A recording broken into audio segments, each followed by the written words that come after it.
ساتر العيوب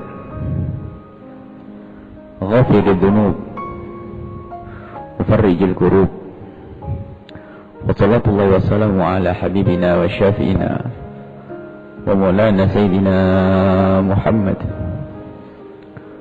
وعلى آل المطهرين وأصحابه الطيبين والتابعين لهم بإحسان إلى يوم الدين. اللهم يا ربنا أكرمنا بالعلم النافع وإنا نعوذ بك من علم لا ينفع وعمل لا يرفع وقلب لا يخشع وعين لا تطمع ونفس لا تشبع إنك أنت على كل شيء قدير. اللهم يا ربنا احشرنا يوم القيامة مع زمرة حبيبك سيدنا محمد وتحت لوائه. اللهم يا ربنا ارزقنا التوبة قبل الموت والشهادة عند الموت والجنة بعد الموت. أما بعد، إن الله ستير. Allah itu maha menutup dan sangat senang menutup kesalahan dan dosa hamba-hambanya. Innallaha afuwun tuhibbul afwa. Allah itu maha pemaaf. Pemaaf itu menutup. Yaghfiru dzunub, menutup dosa sehingga tidak dilihat lagi, tidak dibahas lagi. Allah maha penutup. Dan Nabi SAW pun demikian. Nabi Muhammad adalah senang untuk menutup aib. Dan kita pun diperintahkan untuk bisa menutup aib. InsyaAllah pada malam hari ini kita akan membicarakan, sebelum kita lanjutkan pembahasan kita tentang hubungan kita dengan orang per orang yang ada di kiri kanan kita akan coba hadirkan sebab kerusakan, sebab-sebab yang menjadi hal-hal yang menjadi sebab rusaknya hubungan antara saudara dengan saudara, sahabat dengan sahabat. Tapi sebelumnya kita perlu mengulas kembali dari pertemuan yang lalu. Kira-kira sudah ada perubahan atau belum pada diri kita? Cara beristighfar kita sudah berubah atau belum? Waktu kita membaca istighfar, sudahkah kita ingat Allah? Dan sudahkah kita menghadirkan dosa-dosa kita? Langkah pertama yang harus kita hadirkan istighfar. Masih ingat bagaimana cara kita mohon ampun kepada Allah? Kemudian bagaimana hubungan kita dengan orang tua kita? Kemudian bagaimana hubungan kita dengan saudara-saudara kita? Bagaimana dengan anak-anak kita semuanya? Kemudian tadi malam kita membahas tentang hati, ketulusan, ikhlas. Sudahkah kita sehari ini merenung kembali tentang apa yang kami dengar tadi malam untuk mengukuhkan makna keikhlasan di dalam hati? Dan sudahkah kita uji ketulusan di hati kita dengan dengan hal-hal, dengan sedekah misalnya, atau dengan memperbanyak sholat, atau dengan ibadah-ibadah yang lainnya? Sebab segala sesuatu kalau belum diuji belum terbukti. Akan tapi harus kita terus berusaha untuk memahami makna-makna tersebut, kemudian kita terapkan kepada diri kita. Dan jangan lupa rumus keberuntungan sederhana. Kalau ada petuah itu, gunakan untuk diri sendiri, jangan kebayang orang lain. Semua yang kita dengar pada malam yang lalu dan yang akan kita dengar itu, sebelum untuk orang lain, maka jadikanlah itu adalah untuk kita sendiri. Dan itulah secerdas-cerdasnya manusia. Cuman lagi-lagi manusia sering ditutupi oleh hawanya, ditutupi oleh egonya, sehingga yang mudah terlihat adalah kekurangan orang lain, susah melihat kekurangannya sendiri. Sehingga ceramah petuah 1000 ulama pun hanya didengar, yang kebayang di matanya adalah orang lain yang disalahkan, tapi dia sendiri seolah-olah tidak pernah bersalah, atau mungkin karena dia sudah tidak merasa sebagai manusia, sehingga tidak perlu mendengar itu semuanya. Jadi pendengarannya itu untuk dengar untuk orang lain. Di saat berbicara tentang kebencian yang jelek, orang lain, ghibah yang jelek, orang lain, tentang segala amalan yang dilihat adalah orang lain. Ini kebiasaan jelek. Maka harus kita terus yakinkan bahwa kalau kita mendengar ceramah atau Al-Quran dibacakan, hadis Nabi dibacakan, ceramahnya para ulama, jadikanlah kita orang yang paling pertama mendengarnya. Itulah ilmu yang manfaat. Baik, kita lanjutkan sekarang hal-hal yang menjadikan rusak hubungan. Dan rusaknya ini pun karena rusaknya hati. Ada satu dosa yang amat gede, akan tapi dosa ini adalah menjadi kebiasaan. Seolah-olah tidak ada akibatnya, akan tapi akibatnya sangat besar sekali. Terjadinya permusuhan, percekcokan, pertikaian, suami istri, kakak adik dan sebagainya, adalah karena satu dosa yang dianggap oleh manusia itu ringan, sehingga melakukan dosanya pun kadang tidak sadar, yaitu dosa menggunjing al-ghibah. Wala yaqtab ba'dukum ba'dan. Jangan saling menggunjing di antara kalian. Ayuhibbu ahadukum ayyakula lahma akhihi mayyitan fakarihtumuh. Al-Quran larang jangan Anda menggunjing. Sebab menggunjing itu seperti makan daging saudaranya yang busuk, makan daging busuk. Menggunjing kelihatannya sederhana, akan tapi dosanya menggunjing itu lebih gede daripada dosa yang digunjing. Tergantung yang digunjing apa. Kalau yang digunjing orang zina, dosanya menggunjing lebih gede dari zina itu sendiri. Begitu mengikuti. Hati-hati. Dan ini tidak sadar orang menggunjing itu, sehingga dosanya lebih gede dari zina. Kenapa? Kalau orang berzina itu masih terbatas tempatnya di tempat-tempat sepi sana. Tapi kalau namanya menggunjing, di mimbar begini pun bisa orang menggunjing. Kalau berzina dengan cara yang khusus, kalau menggunjing bermacam-macam. Kini saja sudah makna gunjing. Atau gini-gini sedang gunjing, karena kita membicarakan orang yang jalan kepincang. Luar biasa. Jadi dosanya menggunjing, dosa yang amat gede. Dan gunjingan tidak pernah terjadi kecuali karena kebusukan hati terlebih dahulu. Dan rusaknya hati adalah rusaknya semuanya. Menggunjing, na'udzubillah. Menggunjing disabdakan, ada orang bertanya kepada Nabi tentang menggunjing. Nabi menyebutkan, zikruka akhaka bima yakrahu. Engkau membicarakan tentang sesuatu, tentang saudaramu yang jika ia mendengar, niscaya ia akan tidak suka. Dijawab oleh para sahabat Nabi, tapi dia punya kesalahan itu. Dijawab, justru karena benar itulah namanya menggunjing. Saya ngomong benar kok. Lah karena benar itu namanya menggunjing. Kalau tidak benar namanya pendusta. Kamu fitnah.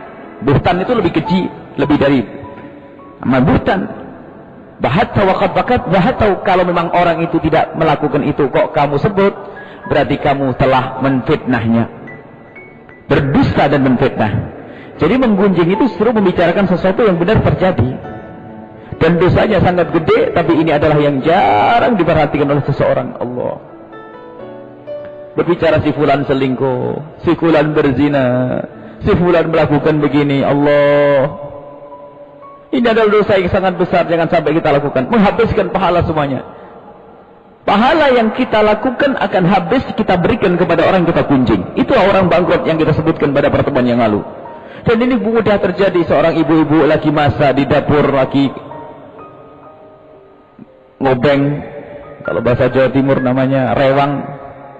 Lagi rewang, lagi ngobeng, sambil ngobrol pagi, ngomongin anak tetangga, cari kutu, ngomongin tetangga, ngapain dikit-dikit ngomongin tetangga. Biasanya bagi orang-orang yang seperti semacam ini justru ahli ibadah. Karena dikuasai oleh kesombongannya, seolah-olah lebih bagus. Paling enak gunjing orang. Gunjing, ngomongin orang lain, ngomongin kejelekan orang lain, atau dosanya lebih kecil, lebih busuk daripada perzinahan. Kalau kita berkata, si fulan itu zina, itu sudah dosa lebih gede daripada zina itu sendiri. Makanya hati-hati, jangan sampai kita hal-hal yang semacam ini terjadi di rumah kita, gunjing. Dan kalau kita duduk dengan orang menggunjing, rusak hati kita. Mau tidak mau, kalau kita tidak digunjing, maka kita pun akan menggunjing. Mau tidak mau. Sehingga tidak ada alasan duduk dengan orang menggunjing, kecuali dua pilihan. Kalau ada orang menggunjing bersama kita, pilihannya dua, nggak ada yang ketiga. Pilihan yang pertama kita tinggalkan atau kita tegur. Kalau kita duduk, kita akan masuk. Mau tidak mau. Contoh, berempat kita. 3 orang menggunjing. Anda orang baik, nggak menggunjing. Anda ingkar menggunjing. Jangan menggunjing, jangan menggunjing. Tapi Anda tidak pergi. Anda akan mendengar di situ. Dengar perbincangannya tentang si fulan yang punya hubungan pribadi dengan seorang perempuan yang ada di warung itu misalnya. Anda tidak mau menggunjing. Anda mengingkari menggunjing, cuman Anda tidak pindah dari tempat itu. Anda tetap saja sendirian dengar obrolan mereka bertiga tentang seorang laki-laki yang sering mampir rumahnya ibu yang jualan di sana. Wah, itu begini, terus tanya macam-macam. Anda bukan orang yang menggunjing memang, tapi Anda tidak pergi dari tempat itu. Anda merekam, Anda mendengar. Waktu Anda pulang dari kantor, kebetulan Anda lewat ke warung itu, mau tidak mau Anda akan melirik ke warung itu. Melirik tak? Setelah Anda melirik, kelihatan orang yang diomongin benar ada di situ. Ayo, apa yang ada di hatimu? Benar omongan tiga orang itu. Hari kemarin Anda belum mau menggunjing, karena menggunjing jelek menurut antum, menurut Anda. Anda mengerti menggunjing adalah jelek. Akhirnya besok ke kantor lagi, dengar obrolan orang-orang itu. Memang tidak mau menggunjing. Tiba-tiba mengatakan, oh iya, saya juga melihat. Mulai sudah masuk. Allah, begitu cepatnya menggunjing itu akan merambah, merusak hati kita. Maka jaga lidah ini. Jangan membicarakan kejelekan siapapun. Allah maha menutup aib, menutup aurat. Maka hati-hati, jangan biasa di antara kita ngunjing ngomongin. Kadang manggil orang dengan gelar kejelekannya, si pendek, si hitam. Apalagi dosa-dosa yang tersembunyi seperti orang pernah berzina. Jika ada orang mengaku kepada Anda bercerita tentang perzinaannya, maka Anda pun haram untuk menceritakan kepada orang lain. Apalagi dengan suudon, kadang-kadang suudon kayak beneran, prasangka buruk, melihat begini saja langsung dibilang selingkuh, disebar kemana-mana, fitnah dan gunjing. Dosanya amat gede. Fitnah dan menggunjing, gunjing. Alhamdulillah, Allah. Seperti makan daging busuk dan dosanya amat gede, menghabiskan pahala hajimu habis dan benar habis akan diberikan kepada orang yang digunjing. Khususnya menggunjing perzinaan zaman sekarang. Ada tontonan gunjing, Allah. Ceritakan aibnya orang saat A, B, C, D. Aibnya, celahnya semuanya. Sejelek-jelek majlis adalah majlis yang digunakan untuk menggunjing. Biarpun semula majlis taklim tapi digunakan untuk menggunjing seseorang, maka Anda wajib meninggalkan tempat tersebut atau Anda mengingatkannya. Allah. Cuman bermasalahnya kita jarang menyadari makna ini. Sehingga yang namanya makan dagingnya orang alias menggunjing itu sudah biasa berjalan begitu saja. Ini satu sisi. Nah kemudian untuk menghindari menggunjing ini, ingat akhlaknya Nabi SAW. Menutup aib. Ini kewajiban kita semuanya. Jika ada saudara kita terjerumus di dalam kenistaan, mari kita bantu dia untuk meninggalkan kenistaan tersebut. Kita entaskan mereka dari kubang kehinaan tersebut. Caranya untuk menolongnya yang pertama adalah kita ajari menutup kejelekan tersebut. Sebab manusia itu melihat yang baik saja repot, apalagi melihat yang jelek. Melihat kebaikan seseorang kadang-kadang dibarengi dengan dengki pun tidak suka, apalagi melihat kejelekan seseorang. Maka yuk kita semua sekarang jadi pejuang-pejuang penutup aibnya orang. Menutup aibnya orang, menutup celahnya orang, menutup kesalahan orang. Jangan membicarakannya untuk menghindar dari menggunjing dan untuk mengentaskan orang tersebut dari kehinaan. Contoh saat ini yang menjadi marak, naudzubillah, terjadinya perzinahan. Perzinahan terjadi, masya Allah, di mana-mana. Hati-hati, siapapun yang pernah terpeleset dalam hina dan busuknya zina, mohon ditutup. Tidak perlu Anda ceritakan kepada siapapun kecuali kepada Allah. Selain Allah tidak ada yang bisa mengampuni dosa zina Anda. Tutup aib Anda. Rasul sudah menyebutkan kullu ummati mu'afan illal mujahirun. Semua umatku akan aman-aman illal mujahirun, kecuali mereka yang terang-terangan. Dalam riwayat illal mujahirun bizina, kecuali mereka yang terang-terangan dalam zina. Umatku akan diampuni oleh Allah kecuali yang terang-terangan dalam maksiat, terang-terangan dalam zina. Bagaimana orang terang-terangan dalam zina? Adakah orang berzina di perempatan jalan? Jawabnya enggak ada. Enggak ada orang berzina di alun-alun, enggak ada. Yang dimaksud adalah orang melakukan zina di malam hari, ternyata di esok harinya dibuka. Zinanya di malam hari nggak ada orang yang tahu, tapi esok harinya ia bercerita. Itu yang tidak diampuni oleh Allah.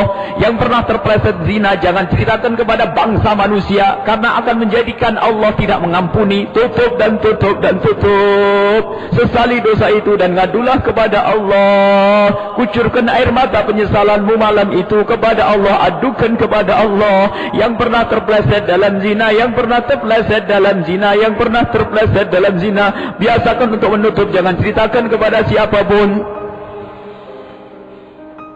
Bahkan jika ada nabi pun tidak perlu kita cerita kepada nabi. Ada orang datang kepada Rasulullah dan berkata, "Ya Rasulullah, aku telah terjerumus dalam zina." Nabi pun menutupinya. "La'allaka lamasta," mungkin engkau hanya bersentuhan. Dijawab oleh laki tersebut, "Ya Rasulullah, benar aku telah berzina." "La'allaka qabbalta," mungkin kamu hanya sekedar menciumnya. "Tidak ya Rasulullah, aku telah berzina." Dijawab oleh Rasulullah, "La'allaka fakhatta," mungkin tidak sampai masuk. "Benar ya Rasulullah, aku berzina." 4 kali. Baru oleh Rasulullah ditegakkan hukumnya. Sudah, kalau begitu engkau dirajam saja. Dijawab, "Aku lebih milih dirajam di dunia daripada aku dirajam di akhirat ya Rasulullah." Dirajamlah orang tersebut dan meninggal dunia. Satu-satu kisah rajam pada zaman Nabi. Setelah dirajam, orang ahli Madinah itu memandang biji. Ada yang mandang biji, matinya mati dirajam. Apa jawab Nabi SAW? Kalau seandainya ditimbang tobatnya laki-laki tersebut dengan amalnya orang ahli Madinah, niscaya tobatnya orang tersebut akan lebih berat amal itu. Orang bertobat itu luar biasa. Makna lain apa? Nabi menutup. Kalau sudah mengadu kepada Allah akan diampuni oleh Allah. Nabi tidak langsung aku sekarang ada orang cerita aku selingkuh, terus di mana tempatnya? Kapan terus diikuti, naudzubillah. Menutup aib perzinaan ini, Masya Allah. Awas jangan bercerita balik. Mungkin ada orang terpeleset. Tutup dan ngadulah kepada Allah. Biarpun kepada orang yang sangat dekat dengan anda. Tidak perlu bercerita karena manusia akan hanya melihat jeleknya manusia nanti. Ditutup. Pernah mabuk, tidak usah berbangga dengan mabuk. Itu masa lalu, biarkan masa lalu. Semoga Allah mengampuni. Akan tapi menceritakan dosa yang sudah lalu, dosa kepada Allah, maksudnya dosa kepada Allah, adalah menjadi Allah tidak mengampuni dosa kita.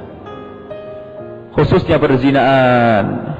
Jangan ada orang yang mengadu tentang perzinaannya kepada sesama manusia. Nggak usah. Kalau memang ada orang pernah kepleset zina, nggak perlu minta cambuk, biarpun ada negara Islam, sebab mengaku pun tidak disunnahkan. Kalau sudah dosa dengan manusia, kalau sudah dosa kepada Allah seperti zina, segera ditutup, itu saja. Nggak usah minta ke mahkamah, tolong hukum saya. Di dalam kisah yang terjadi pada zaman Nabi, itu dihindari oleh Nabi. Masih dialihkan. Mungkin kau hanya menyentuh, mungkin kau hanya begini, masih saja. Sehingga para ulama menjelaskan bahwasanya dosa seperti zina dan yang lainnya, dosa kepada Allah, hendaknya ditutup dengan ceritakan kepada siapapun. Khususnya masalah zina. Allah. Sekarang bicara tentang selingkuh. Si fulan selingkuh, si C selingkuh, si D selingkuh. Selingkuh di sini maknanya sudah zina. Menuduh orang berzina, kadang seorang istri ngadu suami saya selingkuh. Menuduh berzina, naudzubillah. Jadi tidak diperkenankan. Bahkan kalau kita mengatakan apakah kamu masih perjaka atau perawan, itu sudah kurang ajar. Pertanyaan yang fitnah. Kalau anda, makanya seorang wanita mungkin pernah melakukan zina, akan tapi tutup aibnya. Kalau menikah dengan seorang laki-laki, ketahuilah, tidak perlu bercerita tentang masa lalunya. Awas, ini kebodohan. Yang bercerita tentang masa lalunya menjadi tidak diampuni oleh Allah. Kalau memang dia menyesal, cukuplah menyesal, menangis kepada Allah Subhanahu wa taala. Maka seseorang bertanya, apakah kamu masih perawan? Itu termasuk bentuk qadzaf. Qadzaf itu termasuk seolah-olah menuduh berzina, maka dia dicambuk 80 kali. Kamu kan zina ya? Kamu begini ya? Dan kadang kebodohan seorang wanita sudah kepleset dalam zina, tak taunya bercerita lagi. Tidak perlu bercerita kepada siapapun, cukup menyesal kepada Allah. Bahkan suaminya pun tidak perlu tahu. Kalau itu dosa masa lalu. Karena dosa itu, kalau itu dibongkar, itu pertama apa? Menjadikan dia direndahkan di masyarakat. Satu. Yang kedua adalah menjadi dia mudah putus asa. Sehingga keputusasaan itu mengundang dosa yang lebih banyak lagi. Contoh, seorang wanita pernah berzina. Tahu-tahunya dihujat oleh masyarakatnya, digunjing dia bicarakan di situ, semua orang tahu kalau dia adalah pezina. Wanita ini akan dipandang pici oleh siapapun di masyarakat tersebut, yaitu memandang bahwa wanita tersebut pernah berzina. Direndah di depan masyarakat. Lihat, hatinya orang yang busuk akan mengatakan, oh dia pun juga tahu rasanya zina, pasti mau dengan saya. Akhirnya begitu mudahnya mata-mata jalang, mata-mata jahat untuk mencoba dekat kepadanya. Itu musibah lagi. Sisi lain, seorang wanita itu karena dia sudah merasa direndahkan di masyarakatnya, ia bisa menjadi putus asa dan berkata, pun orang lain sudah tahu saya berzina, kenapa saya harus tahan-tahan berzina? Makanya perzinaan semakin marak. Nah, kalau sudah perzinaan menjadi marak, ketahuilah musibah Allah akan diturunkan lahir dan batin. Jadi menutup aib. Kalau anda melihat, mendengar orang ngadu kepada anda tentang perzinaan, maka ajari yang pertama kali untuk menolong orang tersebut adalah ajari untuk menutup aib tersebut, dan ajaklah untuk berjanji agar tidak diceritakan kepada siapapun.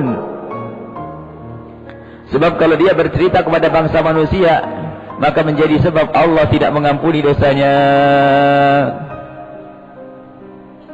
Seorang wanita menikah dengan seorang laki-laki, suasana bahagia mewarnai kehidupan mereka berdua. Dijalani hidup penuh dengan candaria. Berjalan 3 bulan. Biasa wanita di saat merasa hatinya tersanjung, kadang menjadi berlebihan hatinya. Wanita tersebut, yakni sang istri, merasa tersanjung karena baiknya sang suami, karena indahnya perilaku sang suami.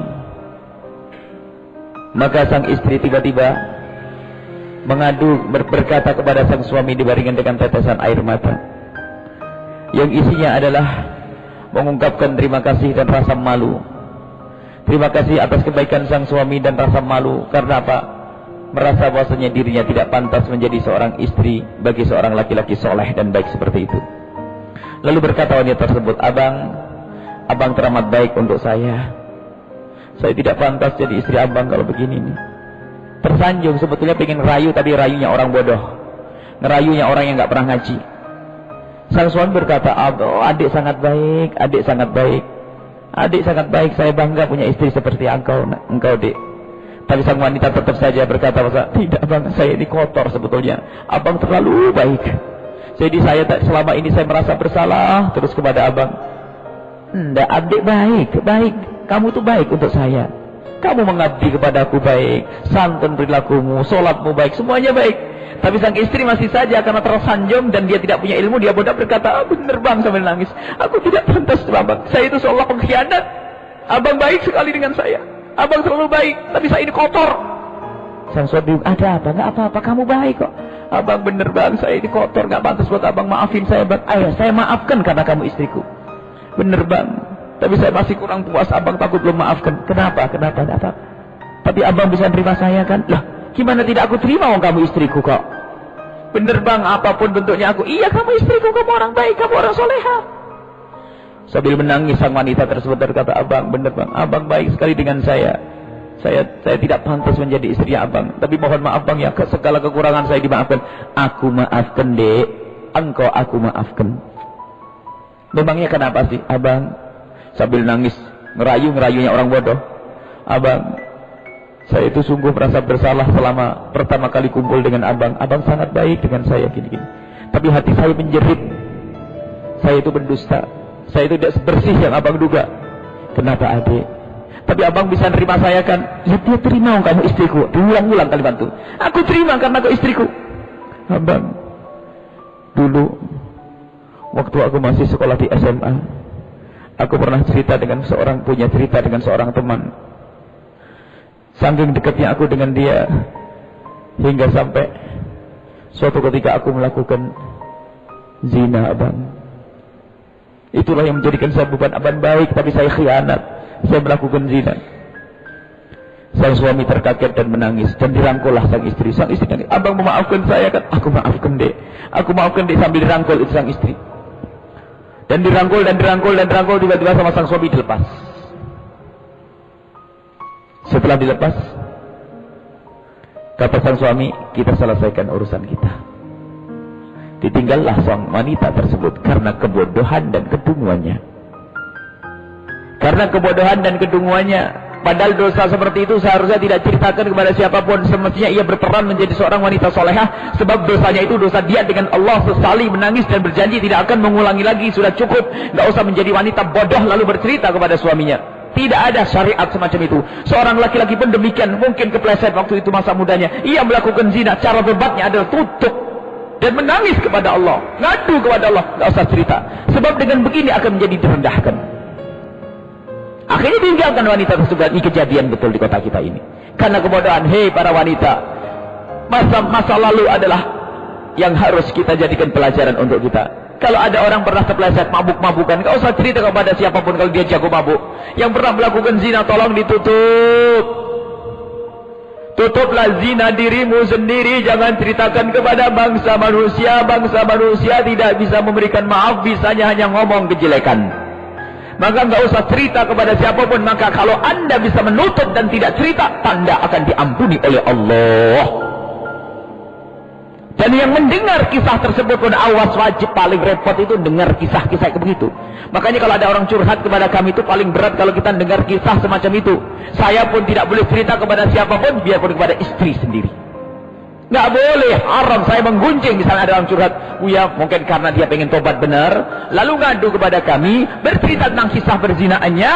Kemudian setelah itu kita beri nasihat. Nasihat pertama adalah, berjanjilah engkau untuk tidak cerita kepada siapapun.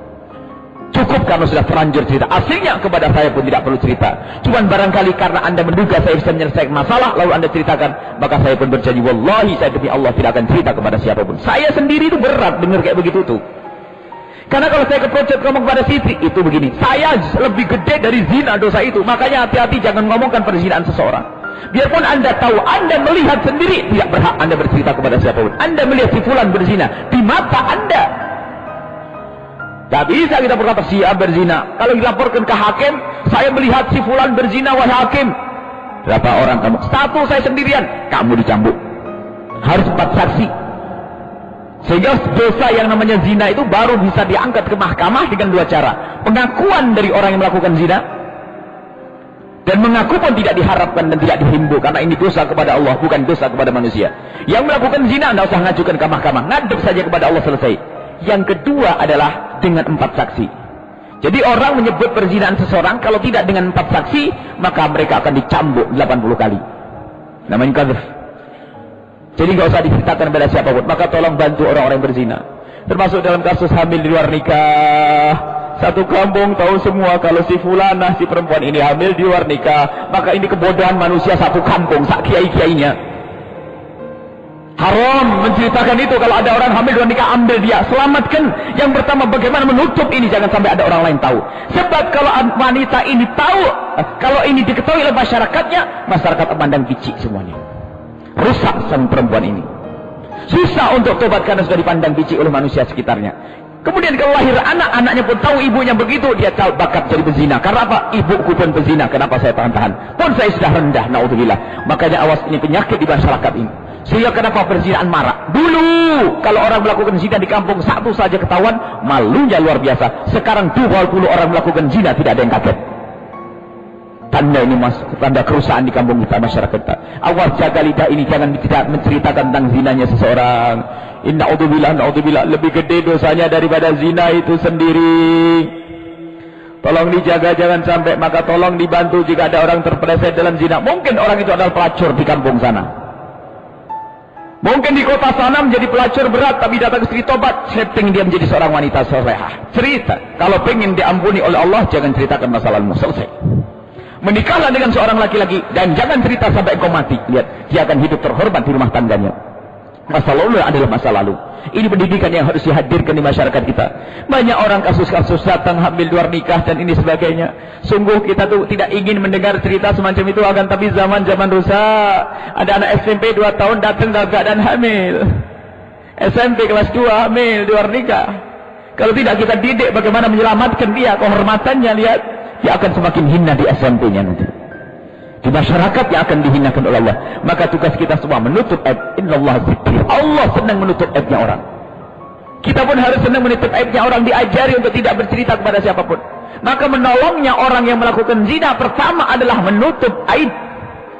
Baru setelah itu nasihat, baru ada solusi secara nyata. Ini yang harus dihadirkan. Banyak di masyarakat perzinaan terjadi. Khususnya hamil luar nikah itu sekarang sudah menjadi budaya. Na'udzubillah. Terjadi di mana-mana hamil luar nikah. Itu kehinaan, itu busuk. Maka dari itu, kalau Anda melihat orang yang seperti itu, tolong diajari untuk menutup aib mereka. Anda panggil, dudukkan bermasalahnya, dan sadarkan makna ini. Sehingga di dalam istilah Islam itu ada taghribu amin. Orang berzina setelah dihukum, itu dijauhkan 1 tahun. Maksudnya Pak, biar terputus dari masyarakatnya, sehingga masyarakat tidak selalu mengomonginnya, gunjingnya. Sebab kalau masyarakat ngomongin dia, musibah di dua-duanya. Yang diomongin semakin putus asa, yang ngomongin gunjing, dosanya lebih gede dari yang berzina. Habis rusaklah umat ini. Bicarakan tentang perzinaan seseorang. Maka 2 cara. Hei orang yang pernah terpeleset dalam zina, awas tutup mulutmu, jangan ceritakan kepada siapapun. Terjadi kejadian malam hari, biar Allah yang tahu. Di siang hari tutup, menangislah kepada Allah. Dan wahai Anda yang tahu tentang saudarimu, tentang sahabatmu yang pernah berzina, Allah berjanjilah engkau agar tidak bercerita kepada siapapun, termasuk orang yang paling dekat denganmu. Karena kalau engkau bercerita artinya engkau menggunjing, dan itu dosanya lebih gede daripada pelaku zina itu sendiri. Maka kami selalu menghiru di dalam forum tanya jawab. Jika ada orang bertanya tentang masalah perzinaan dan pelakunya adalah dia sendiri, jangan berkata saya punya pengalaman begini. Nanti semua orang akan mandangnya picik. Katakan bahasanya, gimana Buya hukumnya kalau ada orang begini. Kisahnya seolah orang lain yang terjadi, tanpa menyebut nama kan. Tapi kadang-kadang karena kebodohan, Buya saya begini dipetik orang semuanya. Loh, ini berzina berarti. Lihat, langsung berubah pandangan manusia itu semuanya. Yang hatinya kotor akan menggoda dia. Karena Pak, oh dia sudah pernah berzina. Ini yang harus dihadirkan pada malam hari ini. Menggunjing khususnya masalah perzinaan, tolong dijaga. Dan takutlah kepada zina. Siapapun dari kita hendaknya takut pada zina. Muqaddimah zina. Kebusukan zina. Dan untuk menghindar dari perzinaan itu adalah mudahkan pernikahan. Zaman-zaman rusak, godaan saat ini luar biasa. Sebab zina kita beli di rumah kita, televisi acaranya pun merusak, membangkitkan syahwat, film-film dan sebagainya. Belum sekarang adanya internet. Sebab perzinaan saat ini lebih banyak daripada zaman dahulu. Takutlah, zina adalah sebab kefakiran di dunia dan di akhirat. Zina adalah kebusukan di diri, zina adalah kebusukan di keluarga, zina adalah kebusukan di masyarakat. Aib zina akan selalu nempel di jidat kemanapun dia pergi. Kalau ada orang kafir masuk Islam, cukup dengan masuk Islam orang berbangga dan hilanglah masa lalunya. Tapi kalau seseorang telah dicap dia berzina sepanjang masa, zina itu akan nempel di jidatnya, tidak akan selesai-selesai. Perzinaan, naudzubillah. Maka ditutup masalah ini. Banyak kasus itu jadi pelajaran, masya Allah. Harus ini pendidikan dari Nabi SAW. Kita semuanya punya pekerjaan yang sama. Harus menutup, jangan sampai membongkar aibnya orang, zinanya seseorang. Banyak terjadi, ya Allah. Maka kalau kita tidak punya ilmu seperti ini, jangan-jangan amal kita nanti habis karena kita gunjing orang, ceritakan kejelekan orang. Ternyata dosanya lebih gede daripada yang dikunjung. Baik, inilah yang bisa kami hadirkan pada kesempatan ini. Tolong jaga lidah kita. Jangan membicarakan kejelekan siapapun. Khususnya dosa-dosa ini. Perzinaan, mabuk, dosa-dosa kepada Allah. Tidak perlu ceritakan kepada bangsa manusia. Cukup tobatlah kepada Allah Subhanahu wa ta'ala. Allah Maha Mengampun. Allah Maha Menutup aib kita. Allah Maha Pengampun dosa-dosa kita. Dan semoga Allah menjaga aib kita semuanya. Inilah yang bisa kita hadirkan pada kesempatan ini, dalam rangka menyelamatkan hubungan kita dengan sesama manusia. Jangan sampai kita menceritakan kejelekan siapapun. Jangan sampai kita menceritakan kejelekan siapapun. Karena itu namanya menggunjing. Dan menggunjing dosanya lebih gede dari dosa orang yang digunjing. Dan dosa menggunjing itu menghabiskan pahalanya. Imam Hasan Basri pernah mengirim hadiah kepada seseorang. Setelah ditanya, kenapa engkau kirim hadiah orang itu, wahai Imam Hasan Basri? Dijawab oleh Imam Hasan Basri, karena aku dengar dia telah menggunjingku. Artinya dia telah memberikan pahalanya untukku, maka aku perlu membalasnya dengan hadiah. Allah, digunjing malah ngasih hadiah.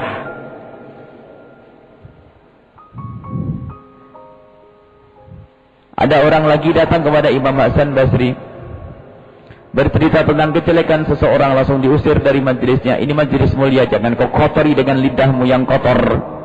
Pergi, tinggalkan tempat ini. Jangan sampai kita ikut-ikutan urusan menggunjing, gosip. Allah. Dan ini adalah ternyata disebutkan oleh Imam Ghazali, kerjaannya ahli ibadah. Gunjing kerjaannya ahli ibadah. Yaitu tadi, sambil nongkrong, nggak sadar gunjing. Kalau diingatkan, memang benar terjadi kok gunjing. Ya itu yang benar terjadi, itu gunjing. Termasuk masalah perzinaan. Jadi khusus perzinaan ini sangat spesial. Saya sebutkan, ayo kita rame-rame sekarang bareng-bareng bagaimana mengajari orang-orang yang terjerumus dalam zina itu untuk menutup aibnya, agar tidak mengundang perzinaan semakin marak. Sebab kalau sekelompok wanita di rumah itu, jujur saja, sebuah keluarga anak perempuan 5 bersaudara, satu kampung tahu kalau rumah itu perempuan itu semuanya pezina. Kira-kira orang yang datang ke tempat itu siapa kira-kira nanti? Orang yang hatinya jelek pasti kalau pengen cari perempuan langsung ke tempat itu. Jadi kalau sudah dicap jelek itu mengundang orang merendahkannya, sehingga akan membuka pintu perzinaan lebih lebar lagi. Tapi kalau ada orang berzina kita tutup, masya Allah kita ajari. Wajib kita menutup, dan pahalanya gede wahai kaum muslimin. Kadang kita harus melayani untuk mengajari menutup, dia tuh 1 jam, ceramah di luar 1 jam. Kadang-kadang kita urusan dengan orang yang semacam ini, harus waktu lebih banyak. Dan kami yakin pahalanya lebih gede ini di hadapan Allah. Menutup aibnya orang, mengajari orang berzina untuk tobat. Mengajari orang berzina untuk tobat. Ditutup aibnya. Kadang-kadang kita harus menjelaskan 1 jam, 2 jam. Agar dia sadar, ngerti, dan bisa menutup aibnya. Tidak boleh cerita kepada siapapun. Jangan sampai dilalaikan masalah ini. Jangan sampai dilalaikan masalah ini demi kebersihan masyarakat kita. Sehingga dia diampuni oleh Allah, masyarakat kita baik semuanya. Yang dosanya ditutup oleh Allah, ditutup dari matanya manusia. Sehingga keluarga kita pun akan nyaman. Keluarga kita akan nyaman karena hidup dengan orang-orang yang tertutup dosanya dan tidak digunjing oleh siapapun dan tidak ada menggunjing. Dan menggunjing itu terus akan berkembang. Gunjingan perzinaan dari 2 orang, 4 orang, 6 orang, 1 koma ngunjing semua. Dia lewat saja langsung. Itu menggunjing, masya Allah. Ayo ini saja mari. Yang sudah pernah terpleset dalam zina, tutup. 1. Ngadulah kepada Allah. Jangan cerita kepada bangsa manusia. Termasuk yang ingin menikah tidak usah berkata, aku dulu pernah berzina, kamu nerima saya atau tidak. Nggak usah. Biarpun anda seorang wanita, bukan masalah keperawanan. Kalau ada orang tidak perawan karena melakukan zina, ingin tobat kepada Allah, ingin dikembalikan keperawanannya, bukan dengan diceritakan dengan lidahnya, tapi dengan tobat. Kedunguan seorang santri atau seseorang berkata kepada istrinya, kamu masih perawan atau tidak? Ini kurang ajar ini. Ini adalah menyinggung perasaan, dan ini menuduh, dan hendaknya dicambuk 80 kali. Dan siapapun yang pernah berzina, kalau ditanya oleh seseorang, kamu pernah berzina pun, tidak boleh mengaku. Berdusta dalam hal ini adalah boleh. Kenapa? Itu bukan urusanmu, sebab ini urusanku kepada Allah. Kenapa engkau bertanya tentang perzinaanku? Memangnya apa hakmu dengan saya? Tidak boleh bercerita, tolong ini dipakai ilmu ini. Kalau dia memaksa, apa haknya dia memaksa?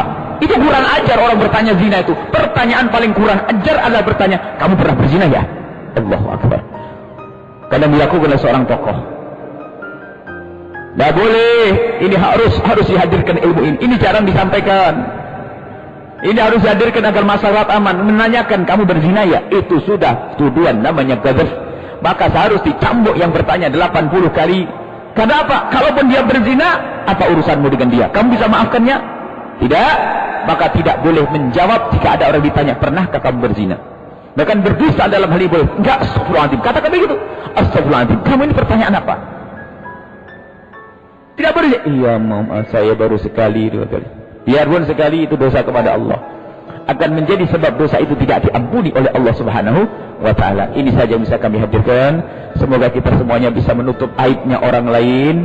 Dan semoga kita juga bisa menutup aib kita sendiri. Agar Allah membersihkan masyarakat kita dari perzinaan, pergunjingan dan lain sebagainya. Ya, gunjing. Bicarakan kekurangan orang. jangan sampai terjadi di masyarakat kita, di rumah kita. Ini saja yang bisa kami hadirkan pada sempat ini. Jangan lupa masih ada malam-malam berikutnya. Apa itu? Malam 29. Yang insya Allah besok kita akan lanjutkan hubungan suami istri. Tolong istrinya dibawa. Kalau dia perlu mendengar, insya Allah besok istrinya akan dapatkan wejangan khusus. Suami dibawa ibu kalau bisa. Dan insya Allah tidak ada yang tersinggung di esok hari. Semuanya akan merasa perlu belajar keindahan dalam rumah tangga. Karena silsilahnya memang orang rumah tangga. Baru nanti tanggal 28 adalah masalah pegawai-pegawai di rumah kita. Yang insya Allah ada silsilah sampai selesai tanggal 29. Sempurna hubungan kita dengan Allah, hubungan dengan sesama manusia. Kemudian yang terakhir tadi malam sudah kami sampaikan, ikhlas ya. Sepintas masalah ikhlas. Perangi ikhlas dengan praktek. Perangi riak dengan mempraktekkan amal. Salat di depan orang 10 rakaat, lakukan salat saat sendiri 10 rakaat. Kemudian kami juga mengungkit tadi malam tentang bagaimana kita mau beramal baik dengan harta kita, bersedekah dengan harta kita. Dan malam kami paparkan Nabi tidak pernah meminta, karena meminta itu bikin malu orang, sehingga kadang ngasihnya bukan karena Allah, karena malu. Maka jangan sampai terjadi semacam itu.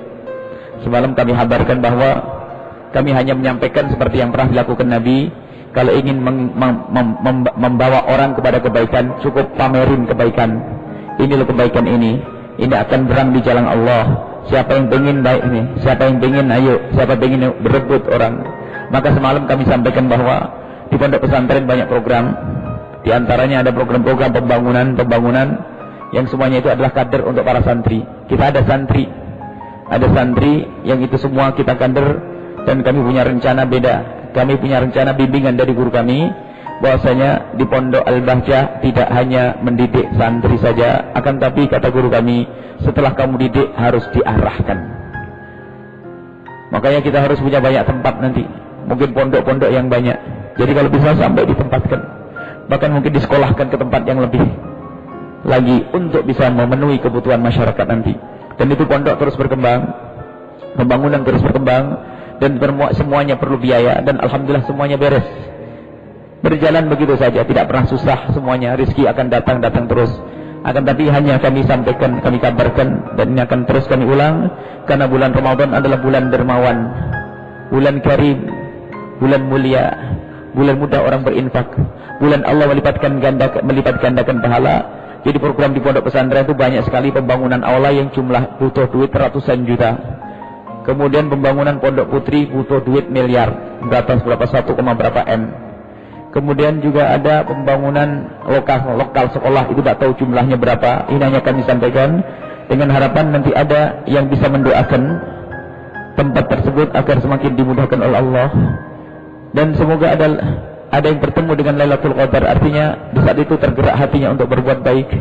Dan kami masih ingat semalam kami selalu mengingatkan bahwa jangan berdoa untuk pondok dengan doa yang tidak menjadikan banyak kebaikan untuk orang. Misalnya, ya Allah, kirimkan ke pondok tambang emas, enggak usah begitu. Kami tidak ingin punya tambang emas di pondok. Kami tidak ingin di pondok menemukan batu emas 60 kilo, enggak perlu. Kita ingin begini doanya, ya Allah, kirimkan ke pondok pesantren itu orang-orang ikhlas dan orang ahli surga. Itu saja.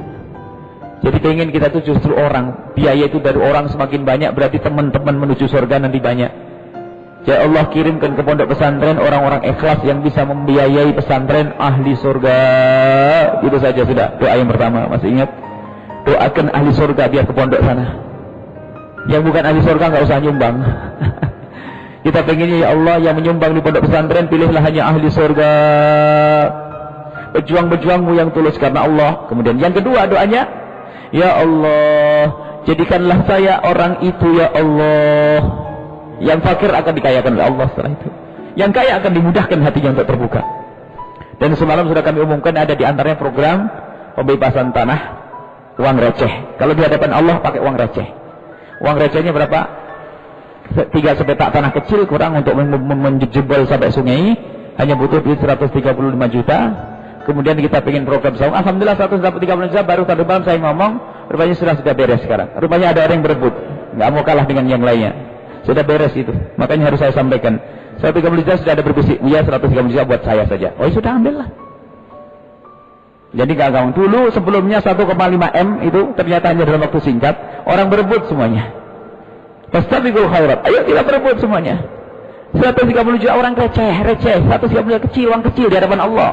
Akan diganti oleh lebih banyak lagi. Baru tadi, termalam kita ngomong, sekarang sudah beres.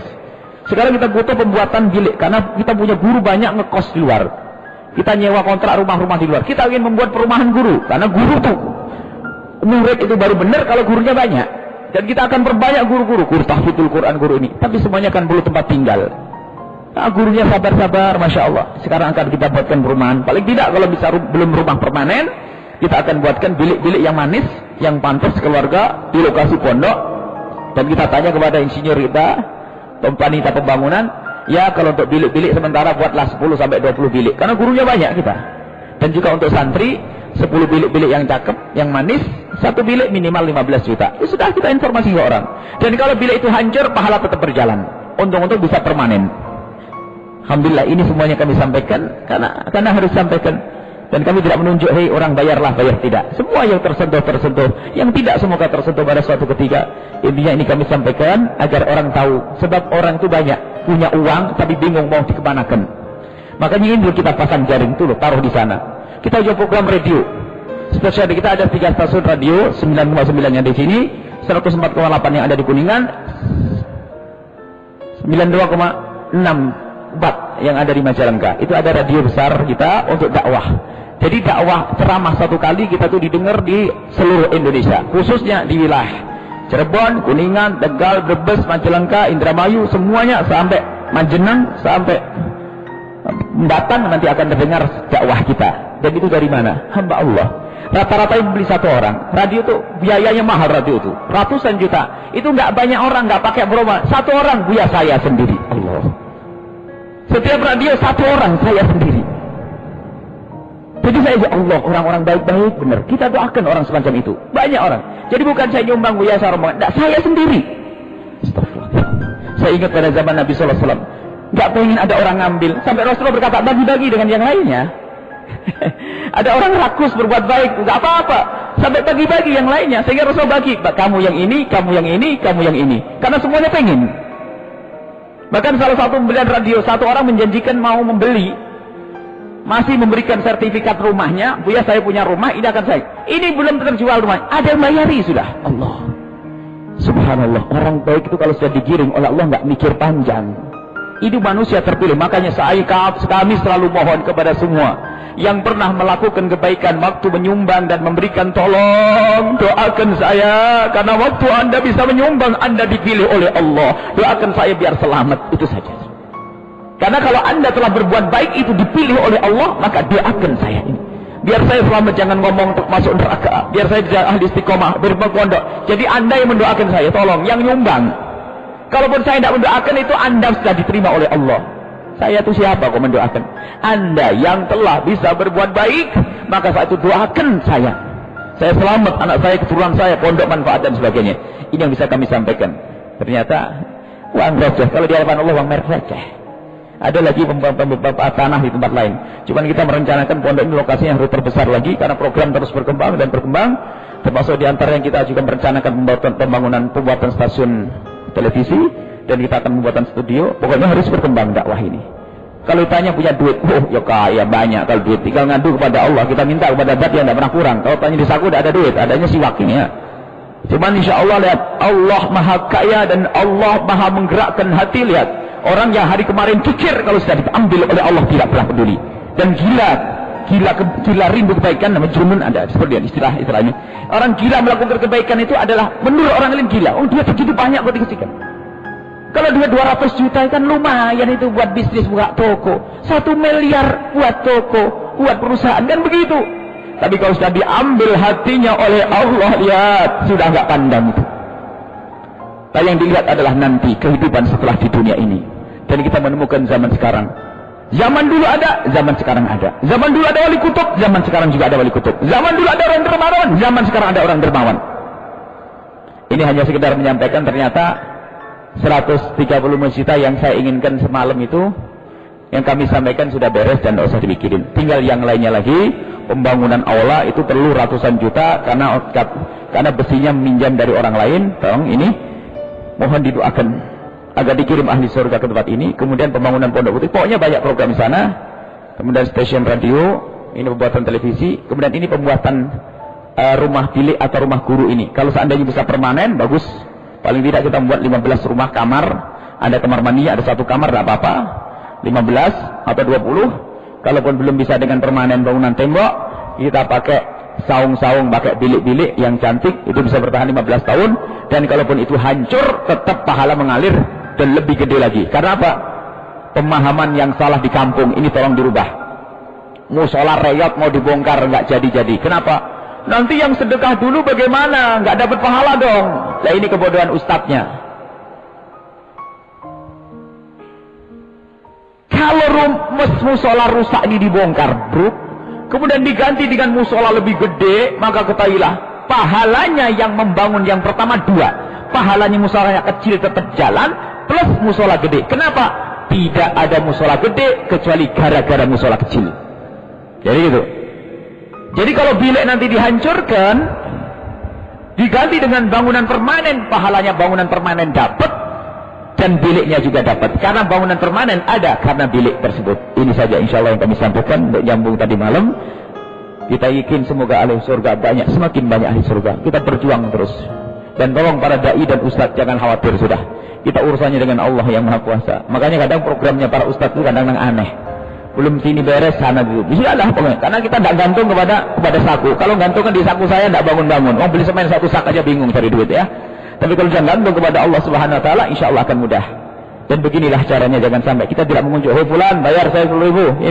Ini adalah mengambil dengan pedang, seperti mengambil dengan pedang. Tunjuk, kamu ini orang kaya, tidak nyumbang-nyumbang. Mana? Saya penfitnah. Saya telah ngajari dia tidak ikhlas.